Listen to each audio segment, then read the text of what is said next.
Hi guys! Skeleton, skeleton, skeleton, skeleton, skeleton, skeleton. You dey do your body skeleton, skeleton, skeleton, skeleton, skeleton, skeleton. You dey do skeleton.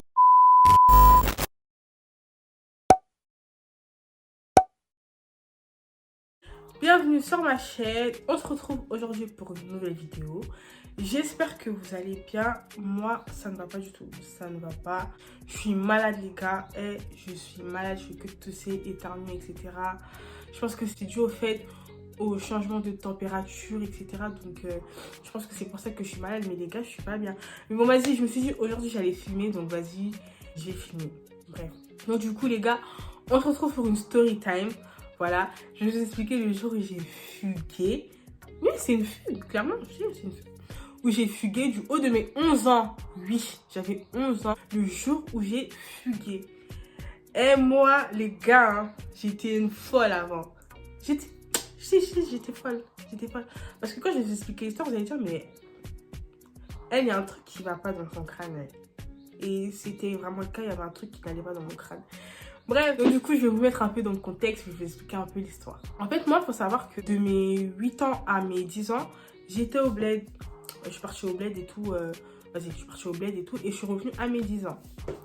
Et il faut savoir que, vu que j'étais au bled, je me suis fait des amis, etc. Vas-y, je me suis fait des amis. Et quand je suis revenue en France, on a gardé contact. Gardé contact, je sais pas comment dire. Bref, on se parlait toujours sur Facebook, etc. Et en fait, il y avait une amie à moi qui faisait des allers-retours entre la France et la Côte d'Ivoire. En fait, elle venait en France pour les vacances. Voilà, entre la France et la Côte d'Ivoire, elle faisait des allers-retours, elle faisait... Bref. Donc du coup, un jour comme ça, je reçois un message sur Facebook et tout, c'était du coup ma copine. Elle me dit, ouais Léa et tout, ça va et tout. Du coup, là je suis en France pour les vacances, etc. Je suis à Paris et tout. Faut trop qu'on se voit et tout. Faut trop qu'on se voit. Quand elle m'a dit ça, j'ai dit, mais faut trop qu'on se voit. Mais comment je vais venir te voir, ma belle? Parce qu'il faut savoir que moi, avant, j'étais une prisonnière. C'est-à-dire que j'avais même pas le droit d'aller juste en bas de chez moi, là. J'avais pas le droit. J'avais pas le droit de sortir, en fait. J'avais pas le droit de sortir. J'étais clairement une prisonnière. Donc, quand elle m'a dit ça, j'ai dit, mais comment je vais faire pour venir te voir, ma belle? Je n'ai pas dit ça, je me suis dit ça dans ma tête. Mais je me suis dit, tu sais quoi, t'as pas l'occasion de la voir tout le temps. Elle est en France pour les vacances et tout, donc vas-y, fonce. En plus, mon beau-père, il était jamais à la maison. Et ma mère, elle était tout le temps au travail. Enfin, pas tout le temps au travail, genre elle était au travail la journée. Donc je me suis dit, bon, je vais y aller vite fait, vite fait. Et je reviens quand avant que ma mère, elle revienne. Je me suis dit ça, donc vas-y. J'ai dit, vas-y, je vais aller la voir. Donc vas-y, le jour j'y arrive, tout ça. Je me prépare, je me fais belle. Enfin, je me fais belle en guillemets, hein, parce que c'était l'époque 2010, 2011. C'était pas... Bref. Donc du coup, j'y vais. Et il faut savoir que les gars, RDV, il était à Paris. Ça veut dire que du haut de mes 11 ans, les gars, j'ai pris les transports. Genre, j'ai pris un train. J'ai pris un métro. J'avais 11 ans. J'avais 11 ans. Moi, je pense que à ce moment-là, il y avait un truc qui n'allait pas dans ma tête. Parce que une personne... Moi, en fait, je pense que j'étais une fille, genre, j'avais peur de rien. Je pense, hein. Parce qu'à 11 ans, je prends les transports toute seule pour aller à Paris, alors que tu habites en banlieue.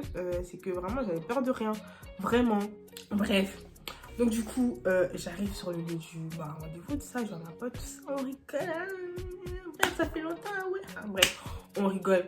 Même pas 2 minutes après, même pas 2 minutes après, ma mère, elle m'appelle. Je dis, putain, merde, je vais dire quoi? Je vais dire quoi, là? J'ai dit, bon, tu sais quoi? Vas-y, j'ai décidé de répondre. J'ai dit, je vais me la jouer douce, calme. Je vais faire genre, vas-y, je suis en bas de chez moi, je suis pas trop loin. Donc, du coup, elle m'appelle, je réponds. Elle me dit, ouais, Léa, t'es où là? T'es où? Il y a ton beau-père qui vient de m'appeler. Il m'a dit que t'es pas à la maison. T'es où? Quand elle m'a dit ça, j'ai dit, putain, quelle balance celui-là. Mais moi, c'était à lui. Bref, elle, ça fait trop lunaire. Du coup, je lui ai dit, mais non, mais t'inquiète, je suis juste en bas de la maison et tout. T'inquiète. Elle m'a dit Léa. Parce qu'elle, quand elle est fâchée, elle dit pas Léa, elle dit Léa. Léa, si dans 5 minutes, tu n'es pas à la maison, si dans 5 minutes, j'appelle sur le fixe et que tu réponds pas, tu vas voir. Quand elle m'a dit ça, j'ai dit putain de merde. Je suis dans la merde, en fait. Si elle appelle sur le fixe et qu'elle appelle même pas sur mon téléphone, c'est que je suis dans la merde. Parce qu'elle va savoir que je suis même pas à côté de chez moi, en fait. Bref, quand elle m'a dit ça, j'ai dit putain. Vas-y, j'ai raccroché. J'ai dit bon, tu sais quoi, vas-y. Peut-être qu'elle va pas appeler. Vas-y. Et effectivement, elle a pas appelé sur le coup. Donc ça veut dire que pendant 30 minutes, je vivais ma best life avec ma pote et tout. On est parti manger, tout ça, là. 30 minutes après, elle m'appelle. Elle m'a dit Léa, je sais pas, tu dois rentrer à la maison. Je t'ai appelé sur le fixe, pourquoi t'as pas répondu? Elle veut dire que tu n'es pas à la maison. J'étais là, non mais t'inquiète. T'inquiète, dans 5 minutes, je rentre, t'inquiète. Elle m'a dit Léa, si je rappelle encore dans 5 minutes et que tu n'es pas à la maison, tu vas voir. Et elle raccroche. J'ai dit putain. À partir de ce moment-là, j'ai dit, hey, tu sais quoi Léa, ça sert à rien de trop parler, ça sert à rien de trop polémiquer. Tu veux profiter de ta journée avec ton ami? Éteins ton téléphone et profite de ta journée. Parce que tu sais très bien que là, dans tous les cas, ma chérie, t'es dans la merde. Donc qu'est-ce que j'ai fait? J'ai éteint mon téléphone. Bref. Donc j'ai profité du coup de la journée avec ma pote. Mais vas-y, tu vois, vous voyez quand vous profitez un peu de la journée avec votre ami, mais vas-y, vous avez un petit pincement au cœur et tout. J'avais un pincement au cœur parce que je savais en fait que j'allais être dans la merde. Ma mère, elle allait carrément me frapper. Elle allait me niquer. Du coup, vas-y, j'ai passé la journée avec mon ami et tout ça. Et ça veut dire, on s'est quitté vers 20h. En plus, moi, j'abuse. J'aurais pu rentrer bien avant. 20h. C'est-à-dire, j'étais trop enfermée. Il fallait que je me déchaîne dehors. Je suis vraiment une malade.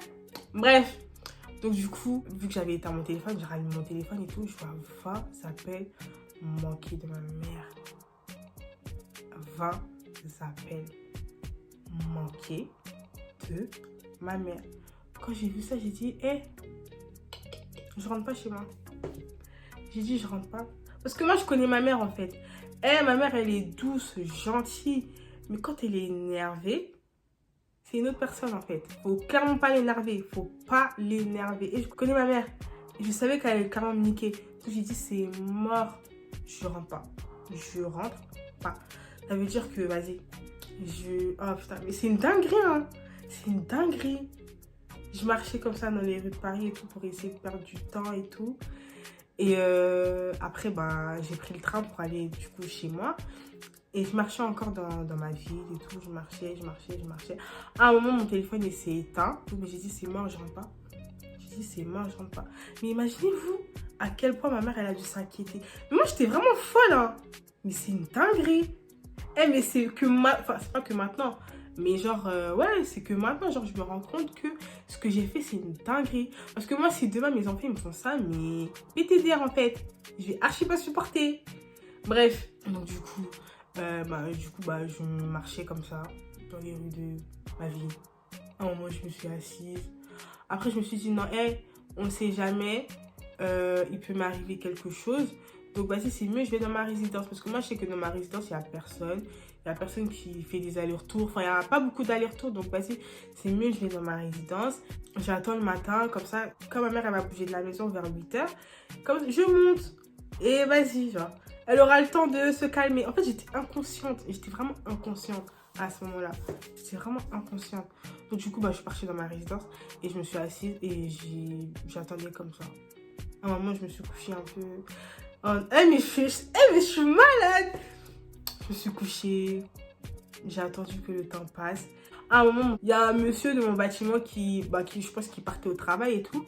Il est descendu, il m'a dit qu'est-ce que tu fais là et tout.